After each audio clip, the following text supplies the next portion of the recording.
Hello mga kakusina! Ako po ulit si Ate Angel ng Kusina ni Angel, and for today's video, tuturuan po ulit kita ng dessert recipe na baka hindi mo pa nagagawa or baka namimiss mo ng dessert, lalo na ngayon, bare months na. So ito na nga, naglagay na tayo dyan ng 24 grams ng buko pandan jelly powder at nilagyan na rin po natin yan ng 3 cups of water.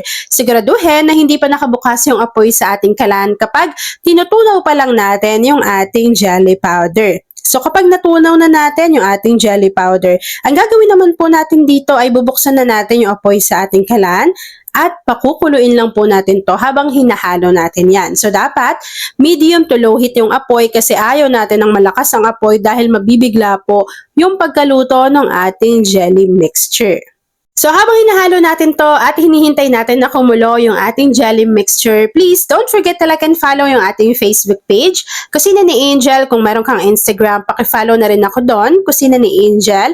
At kung gusto mong matuto pa ng iba pang mga recipes o kaya naman gusto mong mag-share ng mga niluluto mo everyday, kung ano yung mga ulam mo dyan, pwede kang sumali sa ating Facebook group. Nandyan lang yan sa ating Facebook page. And yes mga kakusina, ayan na nga, kumukulo na yung ating buko pandan jelly mixture. This time, isinalin ko lang to sa aking lagayan. Nasa sa inyo na kung saan nyo yan isasalin ng lagayan. Basta, sure tayo na kapag sinalin natin to ay hihintayin po natin yung mag-set at mag-firm. At ayan na nga mga kakusina, kapag nag-set na or nag-firm na yung ating buko pandan jelly mixture, hihiwain lang po natin to into cubes. Nasa sa inyo na yon kung gaano kaliliit, gaano kalalaki, or pwede nyo rin naman niyang kayuren na para bang buko. Tapos, after nun, sa isang malaking mixing bowl, kakailanganin natin to kasi dito natin isasalin yung mga ingredients natin. So, una, naglagay na ako dito ng buko na pang salad po yung kanyang consistency. So, ito pong buko na inilagay ko ay 2 piraso lang. Pwede nyo dagdagan, kaya lang nagulat ako ang mahal ng buko. Hindi pa sumasapit yung bare months nun ha.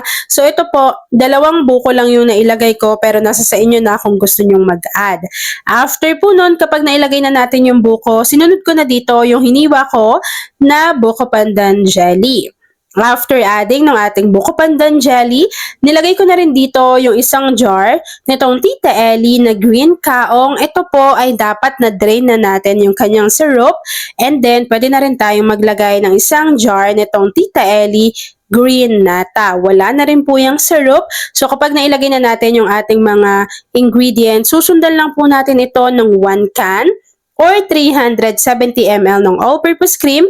And yes, kung mapapansin niyo sa video, medyo makapal na yung consistency nito kasi inilagay ko na siya sa aking chiller. So, kapag nailagay nyo na yung cream, mas madali nyo lang itong i-enjoy. Pero optional lang naman yun kung hindi kayo makapag-intay sa dessert. So, after nun, inilagay ko na rin dito yung 1 can or 390 grams ng chilled condensed milk. And then, kapag nailagay na natin yan dyan, hahaluin lang po muna natin ito ng maigi. So, kapag nahalo nyo na yan dyan, actually, pwede kayo ditong maglagay ng luto na nasago. Kaya lang wala akong nabili na sago. So, ito na lang, pinagsama-sama ko na yan dyan sa aking mixing bowl. Bago, palalamigin lang po natin ito sa ating chiller. Wag sa freezer ha. Sa chiller lang po natin to ilalagay para po hindi naman mag-yelo-yelo yung ating dessert recipe. So kapag nailagay na natin to sa ating chiller, maghihintay lang tayo ng ilang oras hanggang sa kumapal na po yung consistency ng ating cream pati ng ating condensed milk. So after po nun, ipapakita ko na sa inyo kung ano yung natapos nating easy dessert recipe na laging hinahanap, lalo na kapag may okasyon o kaya naman kapag Pasko, bagong taon, birthday, kasal, binyag. So lahat-lahat na. At ayun na nga mga kakusina, kapag lumamig na yung ating dessert recipe, pwede na po natin tong i-enjoy. At ayun na mga kakusina, tapos na po ang ating mas pinadali na buko pandan salad.